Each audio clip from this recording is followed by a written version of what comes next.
పూజ చేసుకున్నాం. ఇప్పుడు మన గాయత్రి గారు మన అందరి వాళ్ళు ప్రారంభమవుతుంది. అందరూ కూడా ఓం శ్రీ లక్ష్మీ గణపతి మహాగణపతి ప్రశాంతంగా కూర్చోండి, ఎవరు మాట్లాడవద్దు.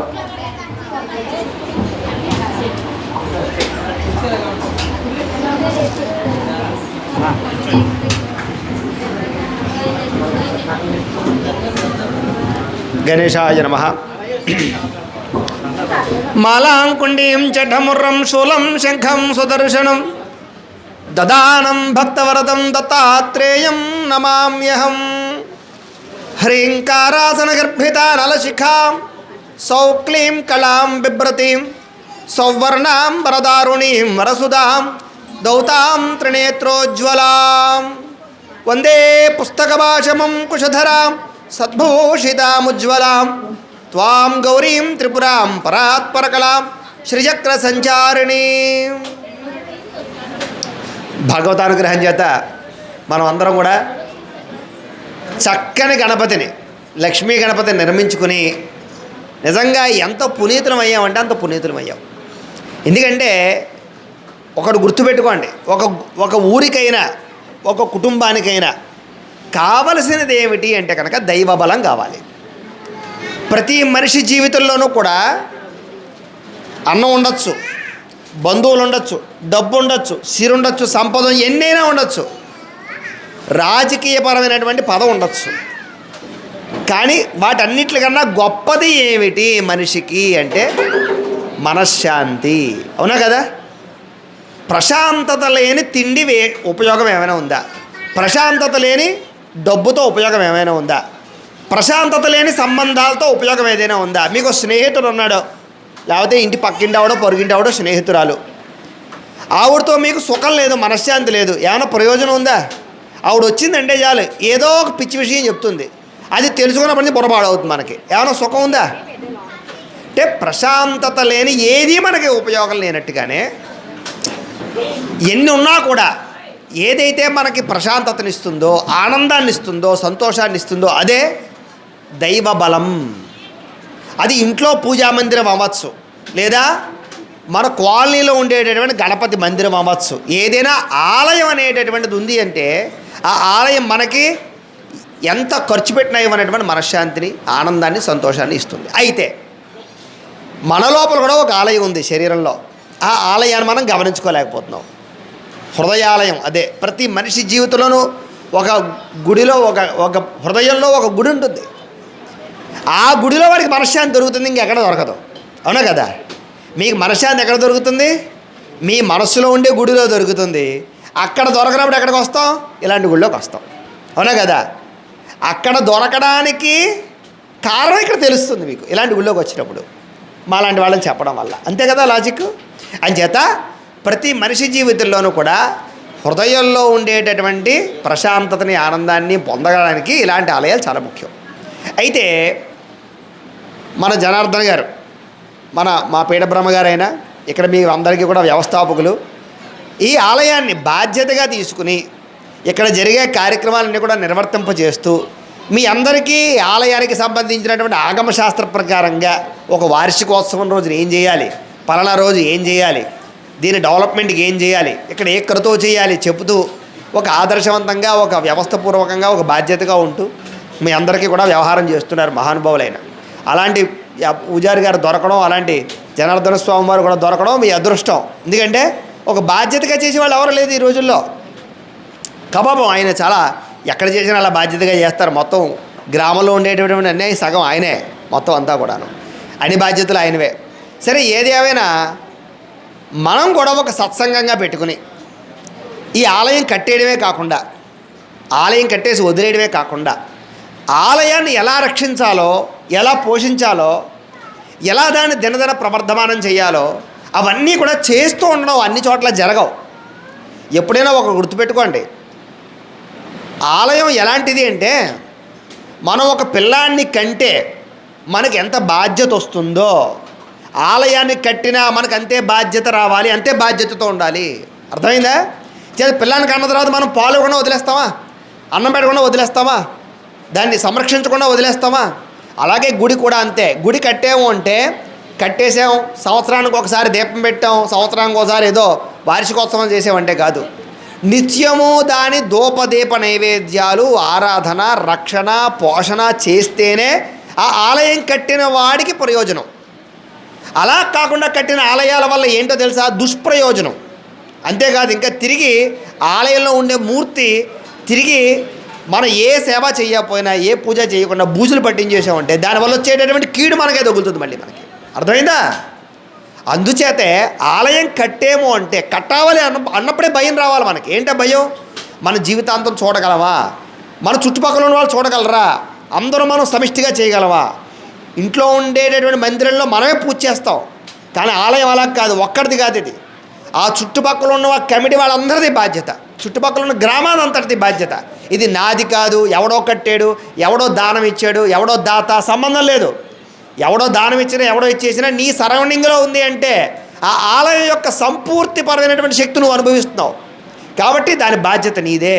కాబట్టి ఈ కాలనీలో ఉండే వాళ్ళందరూ కూడా ఇది నాది అని మాత్రం ఖచ్చితంగా అనుకోవాలి ఈ ఆలయాన్ని. అర్థమైందా? అంచేత ఎవరికి వారు ఏం చేయగలిగేదే అది చేయాలి. రోజు ఆలయం దగ్గరికి వచ్చి దర్శనం చేసుకుని చక్కగా స్వామివారి అనుగ్రహంతో మీ పనుల్లోకి వెళ్ళాలి. నేను ఆలయం కట్టినప్పుడు చెప్పాను, అందరికీ తెలుసు ఈ ఆలయం మీరు అనుకున్నట్టుగా ఉండదు, చాలా వైభవాన్ని సిద్ధించుకుంటుంది, ఈ స్థలానికి ఆ మహిమ ఉంది. అలాగే మేము ప్రతిష్ఠ చేసినటువంటి సమయంలో కూడా ఇక్కడ యంత్రానికి ఆ శక్తి ఏర్పాటు చేసాం, ధారణ పోసాం. దీని అంతటికీ కూడా బోల్డ్ శక్తి, బోల్డ్ జపం చేసి ధార పోసాం మూర్తికి. అంచేది మీరు అనుకున్నట్టుగా ఈ ఆలయం సామాన్యమైంది కాదు. మీకు మిగతా మూర్తులకి అంటే మనం ఏ బెక్కవలో వెళ్తేనో ఇంకోటి వెళ్తేనో అక్కడే శక్తి వద్దు అనుకోకండి, అలాంటి శక్తిని ఇక్కడ మనం ధార పోసాం. కాబట్టి ముందర మన దేవుడు మనం దండం పెట్టుకుని వెళితే చాలు, ఎక్కడికో వెళ్ళిపోయి ఎక్కడో ఏదో ఉందనుకోక్కర్లేదు. మీరు ఎక్కడికి వెళ్ళినా, ఏ పనిలోకి వెళ్ళినా, ఏ పని అసలు ఈ కాలనీ దాటి ఏదైనా ముఖ్యమైన పనికి వెళ్తే ఒక్కసారి దేవుడికి దండం పెట్టుకోవడం, ఓ బొట్టు పెట్టుకోవడం, ఓ రూపాయి 2 రూపాయలు డిబ్బీలో వేయడం. గణపతి దగ్గర ఒక లక్షణం ఉంది, ఎవరైనా సరే 3 రూపాయలు వేయాలట. 3 రూపాయలు అలా చెప్పి 3 రూపాయల కన్నా ఎక్కువ ఎవరు వేయడం మానేయడం కాదు. ఇలాగే ఒక చోట చెప్తే ఎవరు వచ్చినా పల్లెల్లో 3 రూపాయలే వేస్తాడు వాడు, ఇంకా డబ్బులు రావట్లేదు, 3 రూపాయలు సెంటిమెంట్ అని చెప్పేసి అలా తయారు చేస్తారు. అలా కాదు, ఏంటంటే గణపతికి 3 సెంటిమెంటు. కాబట్టి ఏం చేయాలంటే మీరు ఒక 100 రూపాయలు వేసినా 3 రూపాయలు కాసులు ప్రత్యేకంగా వేయాలన్నమాట. అలాగా ఒక 3 రూపాయలు మీరు ప్రత్యేకంగా ఏ పనికైనా వెళ్తే ఇదిగో ఇది నీది, ఈ పని ఇలా చేసి పెట్టు. లంచం అనుకోండి, ఏమనుకోండి, అది వేరే విషయం, మన సెంటిమెంట్ అనుకోండి. ఒక 3 రూపాయలు కాసులు వేసి గణపతికి దండం పెట్టుకుని మీరు వెళ్ళండి, మీకు ఆ పని దిగ్విజయం అవుతుంది. అది గణపతిలో ఉండే ప్రత్యేకమైనటువంటి విశేషం. అలాగే ఇంకో ప్రధానమైన విషయం చెప్తున్నాను నేను. ప్రధానంగా మన అందరి జీవితాల్లో ముఖ్యంగా అసలు ఆలయాలు ఎందుకు కడతామండి, మందిరాలు ఎందుకు కడతాం, ఎందుకు ఈ సత్సంగాలు, ఎందుకు పూజలు అంటే అన్నిటికన్నా ముఖ్యమైనది ఒకటి, ధనం కోసమో ఇంకోటి కోసం అది ఎలాగైనా సరే డబ్బులు సంపాదించేయచ్చు ఈ రోజుల్లో. ఎలాగైనా నారు పోసిన వాడు నీరు పోస్తాడు, ఎలాగైనా భుక్తి వెళ్ళిపోతుంది.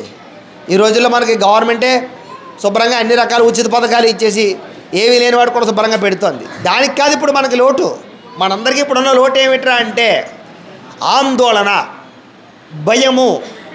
ప్రస్తుతంలో బతకట్లేదు మనం ఎవరు ఈరోజు ఆనందంగా ఉండలేకపోతున్నాం. ఎవరి జీవితాల్లోనూ ఆనందాలు లేవు, ఉన్నాయా చెప్పండి? మేము చాలా ఆనందంగా ఉన్నామండి అన్నవాళ్ళు చెప్పండి, తృప్తిగా ఉన్నవాళ్ళం అని చెప్పండి. మీ 1 కోటి రూపాయలు ఉన్నామండి మీ ఇంట్లో, ఇంకా ఈ 1 కోటి రూపాయలు అయిపోతాయేమో, మళ్ళీ 1 కోటి రూపాయలు ఎలా సంపాదించాలి? ఇదే తప్ప ఉన్నదానితో తృప్తి కానీ, తిన్నదానితో ఆనందం కానీ, సంతోషం కానీ మీ ఎవ్వరికీ లేదు.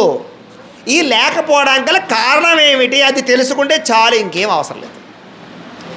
అది కారణం ఏమిటంటే మీరు ప్రస్తుతంలో బతకకపోవడం. అర్థమైందా? అంటే ఏంటి? ప్రస్తుతంలో బతకకపోవడం. ఇప్పుడు నేను ఇక్కడ వచ్చాను, మిమ్మల్ని అందరినీ చూస్తున్నాను, ఈ గణపతిని ఆలయాన్ని చూస్తున్నాను, నేను ఇక్కడే ఉండాలి, ప్రస్తుతంలో ఉండాలి, దీన్ని ఆనందించాలి, దీన్ని తన్మయత్వం చెందాలి. ఎంత మంచి ప్రదేశానికి వచ్చాను, ఎంతమంది భక్తులు ఉన్నారు, ఎంత అన్నదానం జరుగుతోంది, ఇక్కడ ఎంత ఆనందంగా ఉంది, ఎంత ప్రశాంతంగా ఉంది, ఇక్కడే ఉండాలి. నేను మా ఇంట్లో పని, ఎవడో వచ్చేయడమో, జాతకం చూపించుకోవడానికి ఏదో జరుగుతుందేమో, ఇంట్లో కార్యక్రమాలు ఏం జరుగుతున్నాయి, నిన్న ఏదో జరిగింది, మొన్న ఏదో జరిగింది, మైండ్ అలా వెళ్ళిపోయింది అనుకోండి, మనం గతంలోకి భవిష్యత్తులోకి వెళ్ళిపోతున్నంతసేపు మనం ఆనందంగా ఉండలేము. గతము భవిష్యత్తు అనేటటువంటివి మన చేతుల్లో లేవు. అర్థమైందా? ప్రస్తుతం ఏం చేస్తున్నాం అనేది భవిష్యత్తు. ఈరోజు మనం బద్దకించకుండా పొద్దునే లేచి మన ఇంట్లో పని టకటగా చేసేసుకుంటూ, బయట పని టకటగా చేసుకుంటూ, రేపు పని ఏంటో ఈవేళ ఆలోచించుకుంటూ జాగ్రత్తగా నిర్ణయం తీసుకుంటే చాలు. అంతే తప్ప అవి చేయకుండా, చేయాల్సిన పని చేయాల్సిన సమయంలో చేయకుండా బద్దకిస్తూ ఏదో వ్యవహారం నడుపుతూ టెన్షన్ పడిపోతూ రేపు ఏం జరుగుతుందంటే ఎప్పుడు ఆందోళనలోనే బతుకుతాం. ఆ ఆందోళన మనశ్శాంతి లేకుండా చేసి సుఖం లేకుండా చేస్తుంది. అంచేత ఎప్పుడైనా సరే ప్రస్తుతంలో బతకడం నేర్చుకోవాలి. అంటే ఏంటి? వంట చేయండి, శ్రద్ధగా వంటే చేయండి. ఇల్లు సర్దండి, ఇల్లే సర్దండి. గుడికి రండి, గుళ్ళోనే ఉండండి, గుడి మీదే ధ్యాస పెట్టండి. అలాగే ఏ పని చేసినా ఫస్ట్ ఆ పని మీదే ధ్యాస పెట్టాలి. దాని పేరే మెడిటేషన్ అన్నారు. మెడిటేషన్ అంటే ధ్యానం అంటే ఏంటంటే కళ్ళు మూసుకుని ఒక చోట కూర్చొని ఇంకే పని మానేయక్కర్లేదు. అన్ని పనులు చేస్తూ కూడా చేయొచ్చు మెడిటేషన్. ఏంటి? చేసే పని మీద మాత్రమే శ్రద్ధ పెట్టడమే ధ్యానము అన్నారు. ధ్యానం అంటే ఏంటి? చేసే పని మీద శ్రద్ధ పెట్టడం. అంచేత రోజుకు ఒక గంట అయినా, ఒక అరగంట అయినా, ఒక 20 నిమిషాలైనా భగవంతుడి మీద కూడా ధ్యానం పెట్టాలి, ధ్యాస పెట్టాలి. అంటే ఏం లేదు, ఆ సమయంలో భగవంతుడికి కేటాయించిన సమయంలో వేరే పని చేయకూడదు. ఇప్పుడు ఫర్ ఎగ్జాంపుల్కి పొద్దున్నే ఉన్నారు, మీరు ఇక చక్కగా ఇంట్లో కుదరటం లేదు, ఇంట్లో ఉన్నారనుకోండి, మగవాళ్ళకి ఆడవాళ్ళు ఏదో పని చెప్తారు, వాటర్ నిన్ను పట్టరా, అది పట్టరా, కూరలు పట్టరా అని. మీరు ఏం చేయాలి? 6ంటికో 6:30కో స్నానం చేసేసి ఇక్కడికి వచ్చేయాలి. ఇక్కడ హాగా ఫ్యాన్ వేసుకోవాలి, కూర్చోవాలి, ధ్యాన ముద్ర వేసుకోవాలి. ఒక 20 నిమిషాలు, పావు గంట సేపు ఓం గం గణపతయే నమః అంటూ ధ్యానం చేయాలి. అది ఎంతసేపు చేస్తారు? మొట్టమొదటి రోజు అరగంట చేయకండి, చేశారా మీరు రెండో రోజు రారు ఇక్కడికి. ఇంచేత మొట్టమొదటి రోజు అరగంట చేస్తే బోర్ కూడా వేస్తుంది మీకు. ఎప్పుడు ఏ పని ఎక్కువసేపు స్టార్ట్ చేయకూడదు. మొట్టమొదట మీరు 2 నిమిషాలే చేయాలి, వచ్చిన తర్వాత అంతకన్నా ఎక్కువసేపు చేయకూడదు. ఈ 2 నిమిషాలు ఎన్నాళ్ళు చేయాలి? 15 రోజుల పాటు చేయాలి. 15 రోజుల దాకా 3వ నిమిషం చేయగలరు మీరు, గుళ్ళో ఉండదు అసలు, వెళ్ళిపోండి అంతే. 15 రోజులు దాటిన తర్వాత 3 నిమిషాలు చేయండి, నెల దాటిన తర్వాత 5 నిమిషాలు చేయండి. అభ్యాసం కూసి విద్య. ఏదైనా స్వల్పంగా అభ్యాసం నేర్చుకుంటేనే ఎక్కువ కాలం చేయగలుగుతారు. ఒకేసారి బండ నెత్తి మీద పెట్టించుకోలేరు కదా. మొట్టమొదటి చిన్న గమేళాతో ఎత్తడం నేర్చుకుంటే తర్వాత పెద్ద పెద్ద గమేళాలతో ఎత్తి పొయ్యగలుగుతారు. అలాగే ఏదైనా సరే మొట్టమొదట నెమ్మదిగా మొదలవ్వాలి. అది ఆధ్యాత్మిక చింతన, ధ్యానమైనా, తపస్సు అయినా, పూజ అయినా మొట్టమొదటి రోజే ఆరంభ శూరత్వం చేయకూడదు మనం. అంచేత మొట్టమొదటి రోజు ఒక తక్కువ సమయంలో ప్రారంభం చేసుకుని అది ఎక్కువ సమయానికి వెళ్ళిపోయేలా చేసుకోకండి. మళ్ళీ 20 నిమిషాలు, ఎప్పుడైనా ఏ రోజైనా 20 నిమిషాలు చాలు, కరెక్ట్గా 20 నిమిషాలు. అంతకన్నా ఎక్కువసేపు మీరు ఏ పూజ చేయక్కర్లేదు. 20 నిమిషాలు మాత్రం దేవుడికి కేటాయించండి. కేటాయించి ఇంట్లో చేసుకుని ఎక్కడ చేసుకున్న ధ్యానము చేసుకుంటే మీ జీవితంలో దీనివల్ల వచ్చే మార్పు ఏంటి అంటే కనుక మీరు ఏం కోల్పోతున్నారో, మీ జీవితంలో మీ గోల్స్ ఏంటో, మీరు ఎలా ఎదగాలో, ఎదగడానికి మార్గాలు ఏంటో ఇవన్నీ మీకు ఆ 20 నిమిషాల్లోనే భగవంతుడు ఆలోచన రూపంలో అందిస్తాడు. అర్థమైందా లాజిక్? భగవంతుడు ఏమి ప్రత్యక్షంగా వచ్చేసి అవతారం వేసేసుకుని ఒరే నువ్వు ఈ పని చేయని చెప్పడం. భగవంతుడు బుద్ధి రూపంలోకి వస్తాడు. గణపతి యొక్క అధిదేవత ప్రత్యర్థి దేవత ఎవరు? సిద్ధి, బుద్ధి. అంచేత భగవంతుడు గణపతి ఏం చేస్తాడంటే బుద్ధిని మారుస్తాడు. ఎవడి జీవితంలోనైనా సరే ఒకడు గొప్పవాడు అయిపోయాడంటే కారణం ఏంటంటే వాడి బుద్ధి. వాడికి ఆ రోజు ఏదో గుళ్ళోకి వచ్చాడు, తెలియదు, అలా ప్రశాంతంగా తపస్సు చేస్తున్నాడు, ఖాళీగా ఉన్నాడు, వాడికి ఏ ఉద్యోగం సద్యోగం లేదు. ఓహోహో పలానా అప్పుడే ఆలోచన వస్తుంది వాడికి ఆ గుళ్ళో, ఒరే నువ్వు పలానా పని చేస్తే బాగుంటుంది అని ఆలోచన. అవును కరెక్టే కదా, మనకి ఈ పని వచ్చు కదా, ఈ పని చేస్తే బాగుంటుంది కదా, ఈ పనికి పలానా చోటకి వెళ్ళి చేస్తే బాగుంటుంది కదా, ఆలోచన వస్తుంది. వెళ్తాడు, ఆ పని మొదలు పెడతాడు, సక్సెస్ అవుతుంది. కారణం ఏంటి? ఇదంతా వాడికి తెలిసిన పనే, వాడికి వచ్చిన పనే వాడు చెయ్యాలనుకునే, కానీ వాడికి అప్పటిదాకా బుద్ధిలోకి రానిది భగవంతుడు ఆ బుద్ధిని కలగజేస్తాడు. బుద్ధిని కలగజేసి మన జీవితాలు మారుస్తాడు. గణపతి చేసే విశేషం అది. అంచేత ఎవరి జీవితంలోనైనా సరే జీవితాన్ని మార్చగలిగే శక్తి భగవంతుడికి ఉంటుంది. అందుకే చూడండి, మనకు పూర్వకాలంలో ఒక ఐడియా మీ జీవితాన్ని మార్చేస్తుందని స్లోగన్ ఉండి చూసారా? నిజమే అది. ఒక ఆలోచనే ఎవరి జీవితాన్నైనా మారుస్తుంది. అంచేత ఒక ఆలోచన ఎవరి జీవితాన్నైనా పతనం కూడా చేస్తుంది. ఎవడో ఉన్నాడు అడ్డంగా సంపాదించేద్దామని చెప్పేసి ఏ షేర్లోనే పెడదాం అనుకుంటాడు, బుద్ధి మారిపోయింది వాడికి, దిక్కుమాల బుద్ధి వచ్చింది. లేకపోతే అప్పటిదాకా మీరు గుళ్ళోకి రాకుండా ఇంట్లో ఉన్నాడు, లేకపోతే సెంటర్లో కూర్చుని చుట్ట కాల్చుకోవడం, బీడీ కాల్చుకోవడం దగ్గర కూర్చున్నారు. వాడు ఎవడో వస్తాడు, రే నేను పలానా చోట బెట్టింగ్ పెట్టాను రా, నేను 1000 రూపాయలు బెట్టింగ్ అయితే పందింగ్ అయితే 5000 వచ్చింది రాకని చెప్తాడు వాడు. మీరు ఏం చేస్తారు? వీడికి 5000 వచ్చేయండి మనకు వస్తాయేమో అని చెప్పేసి వెళ్ళి బయటికి వెళ్ళి మీరు వాడు భయపెడితే మీరు 2000 పెడతారు, ఉన్నదంతా పోతుంది. అలా అలవాటైపోయిందా లేదా? అంటే ఒక చెడు ఆలోచన, చెడు వ్యక్తి, చెడు సహవాసము మన జీవితాన్ని ఎలాగైతే పతనం చేస్తుందో, అలాగే ఒక మంచి ఆలోచన, సత్సంగము, మంచి పని మన ఉన్నతమైన స్థాయి కూడా తీసుకెళ్తుంది. అంచేత మన జీవితంలో కాలం చాలా ఇంపార్టెంటు, చాలా విలువైంది. కాబట్టి ఆ కాలాన్ని సద్వినియోగపరచుకునే ప్రయత్నం మనం చేసుకోవాలి. సన్మార్గంలోకి వెళ్ళడం, సత్కథలు వినడం, సత్సంగం చేయడం, మంచి పనులు చేయడం, అన్నిటికన్నా ముఖ్యంగా మన జీవితం యొక్క గొప్పతనం ఏంటో తెలుసుకోవడం. మనం ఏదో తినేయడానికి, పడుకోవడానికి, సంపాదించడానికి మాత్రమే పుట్టలేదు, అవునా కదా? దేనికోసం పుట్టాం? మోక్ష మార్గం కావాలి మనకి ప్రధానంగా. దానికి ఎప్పటి నుంచి అభ్యాసం చేయాలి అంటే ఎప్పటి నుంచి అభ్యాసం చేయాలి. 60 ఏళ్ళు వచ్చాక, 70 ఏళ్ళు వచ్చాక మనం ఏమీ చేయలేం. అప్పటికి అసలు ఉంటామో ఉండమో కూడా తెలియదు. అర్థమైందా? ఈ ప్రస్తుత కాలంలో మనిషి ఆయుష్ 70 సంవత్సరాలు దాటాక తర్వాత అంతా బోనస్సే. ఆ తర్వాత ఒక్కరోజు బతికిన అదృష్టవంతులే మనం. అంచేత ఈలోపే మన జీవితం. అంచేత మనం ఎంతసేపు కూడా ఎప్పుడో ఏదో చేద్దామని కాదు, ముందు నుంచి కూడా ధ్యానము, తపస్సు ఒక అలవాటు చేసుకోవాలి. అయితే కొంతమందికి ఒక అనుమానం రావచ్చు, ఏమండి ఇదంతా బాగానే ఉంది మీరు చెప్పింది అంతాను, ఓ ధ్యానమో, తపస్సో, మంత్రం ఇంకోటి చేస్తాం, దానివల్ల మాకు ప్రయోజనం ఎలా కనపడుతుంది అని. అంతే కదా? ఒకటి గుర్తుపెట్టుకోండి, ఎవరైనా సరే రోజు ఏదైనా ఒక ధ్యానమో తపస్సో చేస్తే వాళ్ళ మొహంలో తెలిసిపోతుంది వాళ్ళు ఏం చేస్తున్నారనేది. వాళ్ళ జీవితంలో కూడా తెలిసిపోతుంది. తెలుసా మీకు? భగవంతుడు ఏం చేస్తారో తెలుసా? కొన్నాళ్ళు ఆ శక్తి మనం అలవాటు చేసేసుకున్న తర్వాత మనకి పలానా దాంతో పని ఉంది అంటే ఆ పనికి సంబంధించిన మన దగ్గరకు వచ్చేస్తాడు. అంటే నేను ఒక ఎగ్జాంపుల్ ఇక్కడ చెప్పదలుచుకున్నాను. మా ఇంట్లో జరిగిన వ్యవస్థ చెప్పదలుచుకున్నాను. మా మిస్సెస్కి, మా భార్యకి దేవుడు అంటే బాగా భక్తి ఉంటుంది, రోజు పారాయణలు ఏవో చేసుకుంటుంది, బాగా వ్యవహారం ఉంది. ఆవిడకి ఏంటంటే నవరాత్రులు వస్తున్నాయి, మకర తోరణాలు, హంసలు, రకరకాలు ఇవన్నీ కూడా చాలా అద్భుతంగా తయారు చేసేయాలి. అలా అంతకుముందు ఎవరితో ఏదో చేయించింది పని, అది నచ్చలేదు. ఎలాగా అని ఆలోచించుకుంటారు. విచిత్రం ఏంటంటే తెలియకుండానే వాడు మండపేట నుంచి ఆ మకర తోరణాలు ఇదివరకు చేసినవాడు, అవన్నీ చేసినవాడు మా ఇంటికి వచ్చి గురుగారు ఉన్నారా అని అడుగుతున్నాడు. గురుగారు లేరు బాబు అని. ఆ పైన మకర తోరణాలు అవి నేనే చేశానండి, హంసలు అవి నేనే చేశానండి, అవన్నీ నేనే చేసి చెప్పుకొచ్చట. అమ్మ నేను భలే ఉందిరా బాబు, నేను ఈనాటి వాడి గురించే చూస్తున్నాను, నాకు ఇలా పళ్ళ ఇలా కావాలి, నవరాత్రులు వస్తారు, ఏం చేయాలని అడిగితే వాడు పళ్ళ చేసుకోండి, నేను చేస్తానని చెప్పేసి అడుగుతాడు. అంటే అలాగనమాట. అలాగే ఏదో ఆర్చి బాగోలేదు, పెయింట్లు వేయించాలి, ఏంట్రా బాబు పరిస్థితి అనుకుంటే కరెక్ట్గా దానికి సంబంధించినటువంటి ఆర్టిస్టే వచ్చి ఏమండి ఇది బాగోలేదండి, నాకు నచ్చలేదు, నేను చేస్తానని వాడు చెప్పాడు. అంటే మనలో దైవిక శక్తి మనలో ఉంటే మనకేం కావాలో, దేనికోసం మొదలుపెడుతున్నామో ఆ పని చేసేవాడు మనతో వచ్చి మనకు చేసేస్తాడు వాడు. అలా జరిగిపోతుంటాయి మన జీవితంలో. అంటే ఇది మా ఇంట్లో కొన్ని ఉదాహరణలు చెప్పాను. ఇలా నా దగ్గరకు వచ్చినటువంటి ఎంతోమంది ఎన్నో ఉదాహరణలు చెప్తారు. కానీ అవన్నీ మన జీవితంలో జరగట్లేదంటే మనం అనుకుంటాం. మీ జీవితంలో జరగాలంటే మీకు కూడా కొంత రీఛార్జ్ కావాలి కదా. అర్థమైందా? అంటే మీ జీవితంలో మీకు ఏ సమస్య రాకుండా ఆ సమస్య దానంతరం అది చక్కబడిపోవాలి. చూడండి, కొంతమంది అంటారు దేవుడే చేసేయాలి అన్ని పనులు. కరెక్టే, చేసేస్తాడు, దేవుడే చేసేస్తాడు అన్ని పనులను. కానీ ఆ దేవుడే చేసేసే అంత శక్తి నువ్వు సంపాదించుకోవాలి కదా.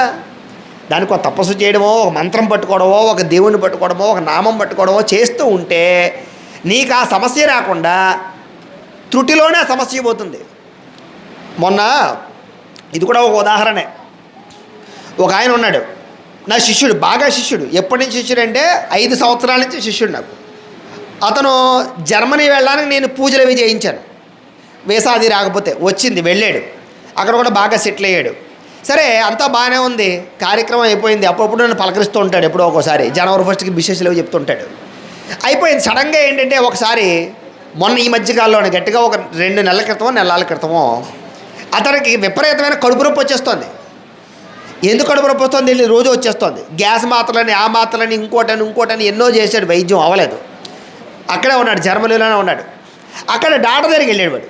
వెళితే ఇది క్యాన్సర్కి సంబంధించినటువంటి లక్షణాలను ఏదో మొత్తం మీద ఏదో చెప్పేశాడు వాడు ఇంకా దడదళ్ళు ఆడిపోతున్నాడు. దడదళ్ళు ఆడిపోయి నాకు ఫోన్ చేసేసాడు. అయ్యి బాబాయ్ గురువు గారు నాకు క్యాన్సర్ వచ్చేసింది అన్నారండి, కడుపులో మొత్తం తేడా వచ్చేసిందండి, నేను చచ్చిపోతానేమో అన్నది.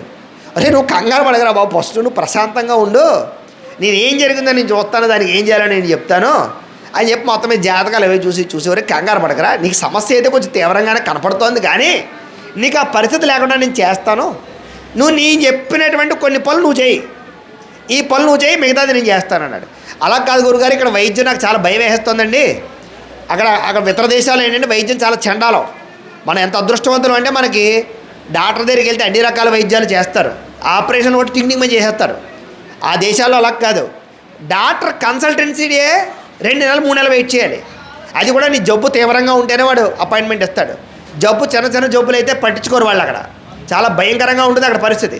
బాబా ఇక్కడ డాక్టర్ల పరిస్థితి బాగోలేదన్నాడు. ఒరే నువ్వు కంగారు పడకో, నువ్వు ఎప్పుడు వస్తావు అన్నాను. మీరు ఎప్పుడు చెప్తే అప్పుడు వచ్చేస్తానన్నాడు. సరే నేను ఒక క్రతువు చేయిస్తాను, అలాగే నువ్వు వచ్చేసే ఇండియాకి వీసా వేసుకుని, నేను మంత్రం చెప్తాను, అది నువ్వు అనుష్ఠానం చేయి. అక్కడ నువ్వు ఇండియా వచ్చి డాక్టర్ చూపించుకో. నీకు ఇండియా వచ్చి డాక్టర్గా చూపించుకున్న తర్వాత నీకు ఆ జబ్బు ఉండదు. నువ్వు కంగారు పడిపోకు, ప్రశాంతంగా ఉండు. నేను చెప్పినట్టు చేయి, కానీ నమ్మకంగా చేయి. గురుగారి వల్ల పని అవుతుందని నమ్మకం ఉండాలి. రెండవది నేను చెప్పిన మంత్రం మీద, దేవుడి మీద నీకు నమ్మకం ఉండాలి. ఈ రెండిట్లో ఏది లేకపోయినా నువ్వు ఇక్కడికి రావడం వేస్ట్ అని చెప్పారు.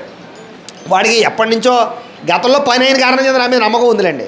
ఇదివరకు వెళ్ళని వాడు వెళ్ళాడు, వీసా వచ్చి రిజెక్ట్ అయిపోయిందని మనం చేసాం. సో వాడికి విపరీతమైన నమ్మకం ఉంటే అయ్యి బాబా ఆ సమస్య లేదని మిమ్మల్ని నమ్ముతానని చెప్పేసి మొత్తం మీద నమ్మకంగా నేను చెప్పినటువంటి జపం చేసుకుంటూ, నేను చెప్పినటువంటి పని చేసుకుంటూ, కొన్ని నియమాలు చేసుకుంటూ నేను ఇక్కడ కొన్ని రకాల కర్తువులు చేశాను. వాడు నిజంగానే వచ్చాడు. మొన్న 15 రోజులే అవుతుంది కరెక్ట్గా. ఇది నా ఫోన్లో కాల్ రికార్డింగ్ కూడా ఉంటుంది నిజంగా చెప్పాలంటే.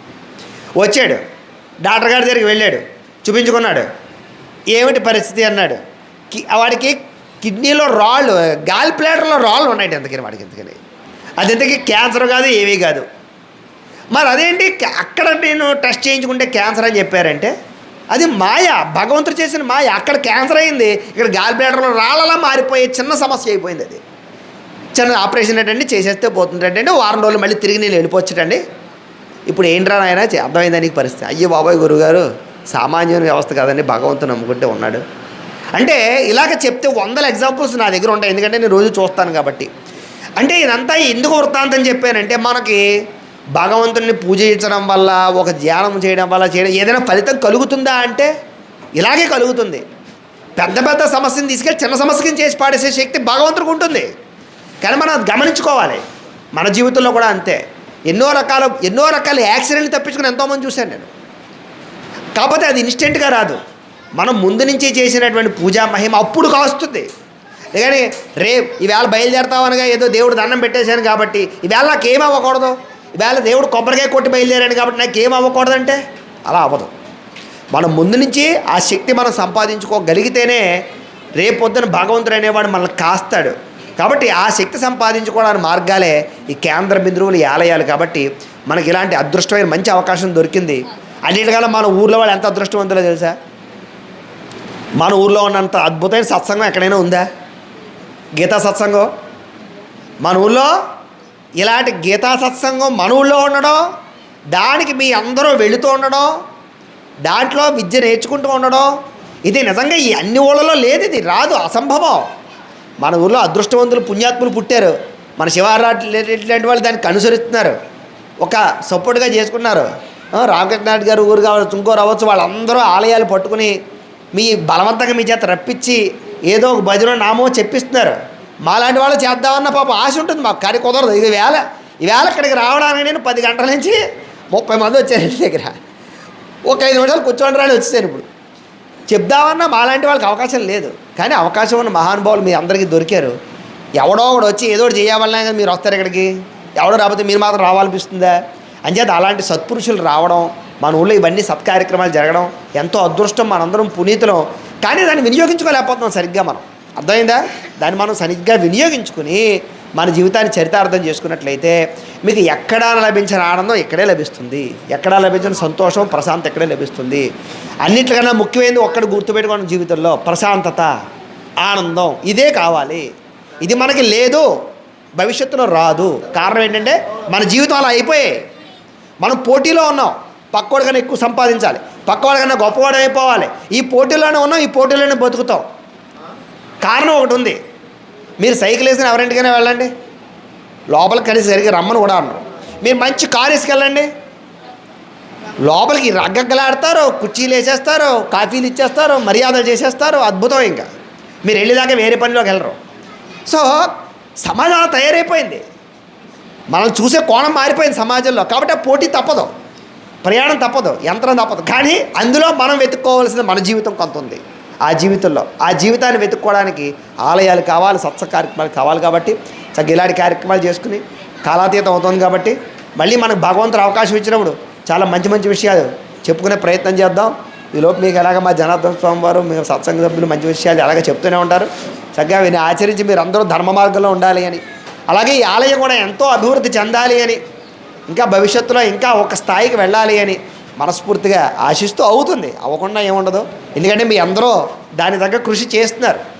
కాబట్టి మీలాంటి వాళ్ళు ఇలాంటి ఆలయాలు ఎలాగా రక్షిస్తారు. కాబట్టి భవిష్యత్తులో మంచి వృద్ధిలోకి రావాలి అని మనస్ఫూర్తిగా కోరుతూ, అంటే నేను మాటలతో చెప్పడం కాదు, మీకు ఈ ఆలయంలో లభించిన మనశ్శాంతి మీకు ఎక్కడా లభించదు. కావాలని చూసుకోండి. ఏదో ఇలాంటప్పుడు రావడం కాదు, మీరు ప్రశాంతంగా రండి, మీరు కూర్చోండి, మీరు ఏ సమస్యతో రండి, మీరు వెళ్ళేటప్పుడు ఆ సమస్యకు సొల్యూషన్ దొరుకుతుంది, పరిష్కారం దొరుకుతుంది. కానీ ఆ నమ్మకంతో రండి మీరు ఇక్కడికి. ఎందుకు చెప్తానంటే కారణం, ఆ మూర్తిలో ఉండే శక్తి నాకు తెలుసు. దానికి యంత్రానికి నేనే జపం చేశాను, నేనే తపస్సు చేసి ప్రతిష్ఠ చేశాం. ఖచ్చితంగా ఈ స్థలానికి ఆ శక్తి ఉంది. మీరు ప్రశాంతంగా రండి. మీ సమస్య ఏదైనా సరే ఇక్కడికి వచ్చేయండి, ఫస్ట్ కూర్చోండి, సమస్య భగవంతుడు చెప్పుకోండి, ఒక 10 నిమిషాలు కూర్చోండి. మీరు వెళ్ళేటప్పుడు ఆ సమస్యకి పరిష్కారంతో వెళ్తారు, లేదా మీరు ఇంటికి వెళ్ళేసరికి ఆ సమస్య పరిష్కారం దొరికేస్తుంది. ఇది ఖాయం. అంచేత అలా చేయడం మనస్ఫూర్తిగా తెలియజేస్తూ, భగవంతుడు మళ్ళీ మనకు అవకాశం వచ్చిన మంచి విషయాలు తెలియజేసుకునే ప్రయత్నం చేద్దాం. స్వస్తి ప్రజాభ్య పరిపాలయంతాం న్యాయేన మార్గేణ మయం మయేషః గోబ్రాహ్మణేభ్య శుభమస్తు నిత్యం లోకాః సమస్తాః సుఖినో భవంతు. స్వస్తి.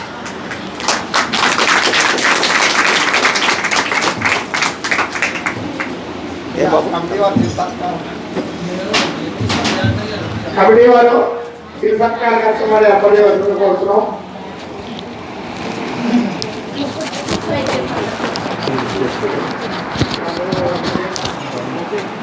అదేవిధంగా ఈ రోజు విశేషం ఏంటంటే సంకరహార రోజు ఈ వార్షికోత్సవం జరిగింది. అద్భుతం. అలా ఎప్పుడో తెలియని అవకాశం పాల్గొనేవారు చూసి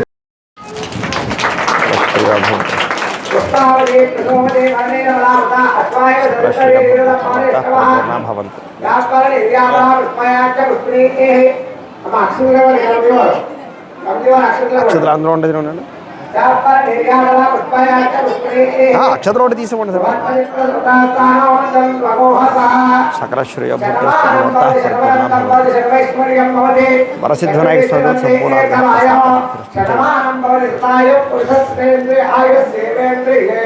సకలశ్రేయ వరసిద్ధనాయక స్వామి దేవత సంపూర్ణానుగ్రహ కటాక్ష సిద్ధిరస్తు. వరసిద్ధనాయక స్వామి దేవత అనుగ్రహ ప్రసాద సిద్ధిరస్తు. లక్ష్మీ గణపతి దేవతానుగ్రహేణ సకలశ్రేయ భూతరస్తు. మనోర్తా పరిపూర్ణ భవంతు. జయం కార్య జయత్వ సిద్ధిరస్తు. చాలు. సకలశ్రేయ భూతరస్తు. జయం. చాలమ్మా.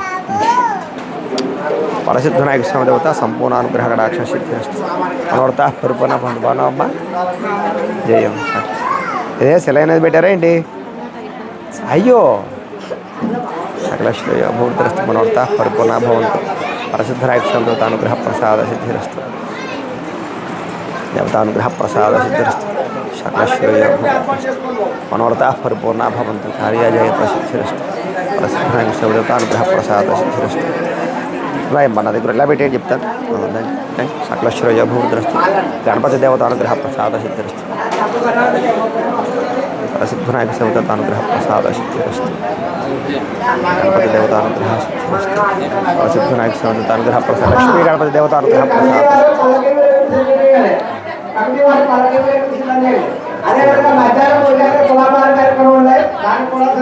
కావాలి. లక్ష్మీ గణపతి దేవతానుగ్రహ ప్రసాద సిద్ధిరస్తు. అనుగ్రహ ప్రసాద సిద్ధిరస్తు. లక్ష్మీ గణపతి దేవతానుగ్రహ. ఇంకేమున్నాయి కార్యక్రమాలు? ఓకే, సంతోషం. చిన్న కవర్ ఉంటే చూడమ్మా. జనార్దన స్వామి వినాయక స్వామి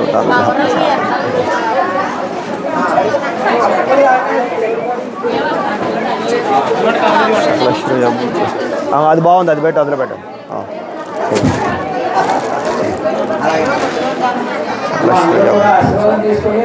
కూర్చోండి. ఇప్పుడు జనార్దన స్వామి వారు కూడా సత్కార కార్యక్రమాన్ని సంతోషం అమ్మా. అయ్యో, ఎందుకు గుర్తులేవు? ప్రతి అవునా పూజలు అన్నీ అవునా ఇప్పుడు అట్ల దద్దికి అన్నిటి కూడా వస్తాయి మనకి మహాలయ అమావాస్య అట్ల దద్ది అన్నీ చేసుకోవచ్చు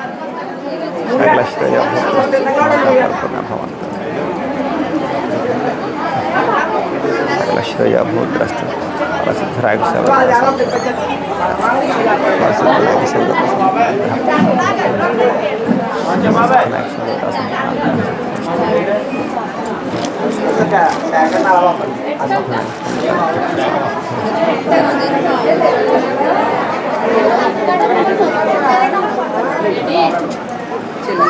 దండి రండి తెవల్చండి దా రావాలి తొందరగా దా చాలే విద్యాప్రాప్తి సహస్రాక్ష జయం మనోర్త పరిపూర్ణ భవన్ తెవల్చండి సకలశ్రేయ భూర్ద్రస్తు మనోర్త పరిపూర్ణ భవన్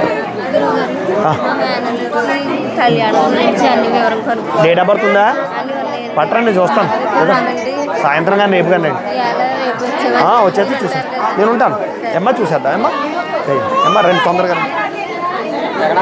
గణపతి దేవత అనుగ్రహ ప్రసాద సిద్ధిరస్తు సకల శ్రేయ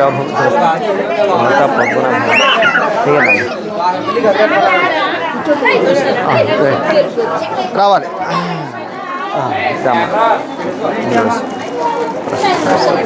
అందరూ వేసారు వరసిద్ధ వినాయక స్వామి దేవత సంపూర్ణ అనుగ్రహ కటాక్ష సిద్ధిరస్తు వరసిద్ధ అనుగ్రహ ప్రసాద సకల శ్రేయ భూరస్తు అనుగ్రహ ప్రసాద సిద్ధిరస్తు రేపు వస్తారండి కాలనీలోకి సంతోషం వెరీ గుడ్ సకల శ్రేయ భూరస్తు ఇలా పట్టు ప్రసిద్ధ అనుగ్రహ ప్రసాద సిద్ధి జయం బయలుదేరుతాం బాబు సంతోషం